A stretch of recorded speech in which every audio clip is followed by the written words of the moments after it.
Hello friends, welcome to ನಂದಾ ಸವಿರುಚಿ. ಇವತ್ತು ನಾನು ಮಾಡ್ತಾ ಇರೋದು ಎಲ್ರಿಗೂ ಇಷ್ಟ ಆಗೋದು ಮತ್ತು ತುಂಬ ಈಸಿಯಾಗಿ ಮಾಡೋ ಮೈಸೂರು ಬೋಂಡ ಮಾಡ್ತಾಯಿದ್ದೀನಿ. ಇದು ಮಾಡೋದು ತುಂಬ ಈಸಿ ಮತ್ತು ಕಡಿಮೆ ಪದಾರ್ಥಗಳನ್ನ ಯೂಸ್ ಮಾಡ್ಕೊಂಡು ಮಾಡ್ತಾಯಿದ್ದೀನಿ. ಮೈಸೂರು ಬೋಂಡ ಅಂದರೆ ಎಲ್ರಿಗೂ ಇಷ್ಟ ಆಗುತ್ತೆ. ಎಲ್ಲ ಹೋಟೆಲ್ಗಳಲ್ಲೂ ಇದು ಇದ್ದೇ ಇರುತ್ತೆ. ಬನ್ನಿ ಇವತ್ತು ನಾನು ಸಿಂಪಲ್ಲಾಗಿ ಮನೆಯಲ್ಲೇ ಬೋಂಡ ಹೆಂಗೆ ಮಾಡೋದು ನೋಡೋಣ. ಈಗ ಇದನ್ನು ಮಾಡೋದಕ್ಕೆ ಏನೇನು ಇಂಗ್ರೀಡಿಯೆಂಟ್ಸ್ ಬೇಕು ನೋಡೋಣ. ಮೊದಲಿಗೆ ನಾನು 1 ಕಪ್ ಮೈದಾ ಹಿಟ್ಟು ತೊಗೊಂಡಿದ್ದೀನಿ, ಮತ್ತು 1 ಕಪ್ ಮೊಸರು, ಮತ್ತು ಅರ್ಧ ಕಪ್ ಕಡಲೆ ಹಿಟ್ಟು ತೊಗೊಂಡಿದ್ದೀನಿ, ಬೇಸನ್ ಹಿಟ್ಟು, ಮತ್ತು ಸ್ವಲ್ಪ ಕೊತ್ತಂಬರಿ ಕಟ್ ಮಾಡಿರೋದು ತೊಗೊಂಡಿದ್ದೀನಿ, ಮತ್ತು ಸ್ವಲ್ಪ ಅಜ್ವಾನ ತೊಗೊಂಡಿದ್ದೀನಿ, ಒಂದು ಅರ್ಧ ಟೇಬಲ್ ಸ್ಪೂನ್ ಅರಿಶಿನ ಪುಡಿ ತೊಗೊಂಡಿದ್ದೀನಿ, ಮತ್ತು ಸ್ವಲ್ಪ ಅಡುಗೆ ಸೋಡಾ ತೊಗೊಂಡಿದ್ದೀನಿ. ಮತ್ತು ನಾನಿಲ್ಲಿ ಒಂದು ಮಸಾಲ ರೆಡಿ ಮಾಡ್ಕೊಂಡಿದ್ದೀನಿ, ಮಿಕ್ಸಿಗೆ ಹಾಕಿ ರುಬ್ಕೊಂಡು ಇಟ್ಕೊಂಡಿದ್ದೀನಿ. ಬನ್ನಿ ಈಗ ಅದನ್ನು ಹೇಗೆ ಮಾಡೋದು ನೋಡೋಣ.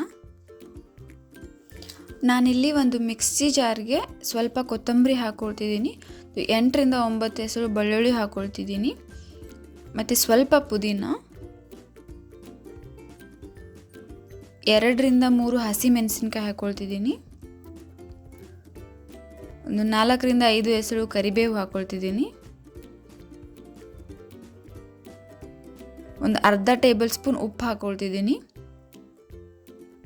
ಇದೆಲ್ಲ ಹಾಕಿ ಚೆನ್ನಾಗಿ ಒಂದ್ಸಲ ಮಿಕ್ಸಿಯಲ್ಲಿ ರುಬ್ಕೊಳ್ತಿದ್ದೀನಿ. ಬನ್ನಿ ಈಗ ಹೇಗೆ ಮಾಡೋದು ನೋಡೋಣ. ನಾನೊಂದು ಕಡಾಯಿ ತೊಗೊಂಡಿದ್ದೀನಿ, ಅದಕ್ಕೆ 1 ಕಪ್ ಮೈದಾ ಹಾಕ್ಕೊಳ್ತಿದ್ದೀನಿ, ಮತ್ತು ಒಂದು ಅರ್ಧ ಕಪ್ ಕಡಲೆ ಹಿಟ್ಟು ಹಾಕ್ಕೊಳ್ತಿದ್ದೀನಿ, ಆಮೇಲೆ 1 ಕಪ್ ಮೊಸರು ಹಾಕ್ಕೊಳ್ತಿದ್ದೀನಿ,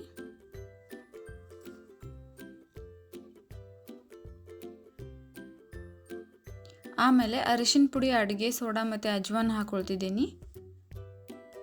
ಆಮೇಲೆ ಮಿಕ್ಸಿಯಲ್ಲಿ ರುಬ್ಬಿಟ್ಕೊಂಡಿರೋ ಮಸಾಲ ಹಾಕ್ಕೊಂಡು ಸ್ವಲ್ಪ ಕಟ್ ಮಾಡಿರೋ ಕೊತ್ತಂಬರಿ ಹಾಕ್ಕೊಳ್ತಿದ್ದೀನಿ.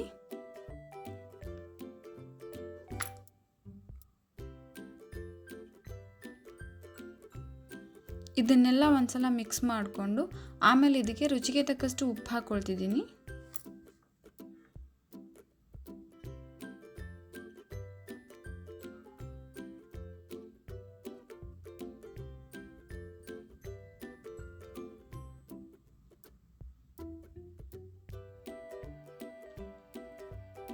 ಆಮೇಲೆ ಇದಕ್ಕೆ ಸ್ವಲ್ಪನೇ ನೀರು ಹಾಕ್ಕೊಂಡು ಚೆನ್ನಾಗಿ ಮಿಕ್ಸ್ ಮಾಡ್ತಾ ಇದ್ದೀನಿ.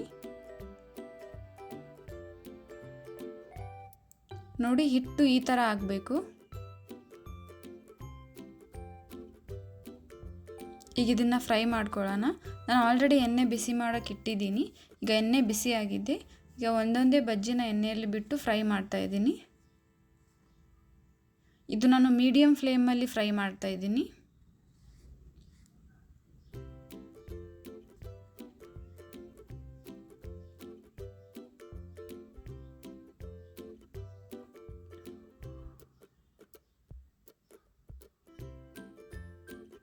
ತಿರುಗಿಸ್ಕೊಳ್ತಾ ಸ್ವಲ್ಪ ನೋಡ್ಕೊಂಡು ತಿರುಗಿಸಿ.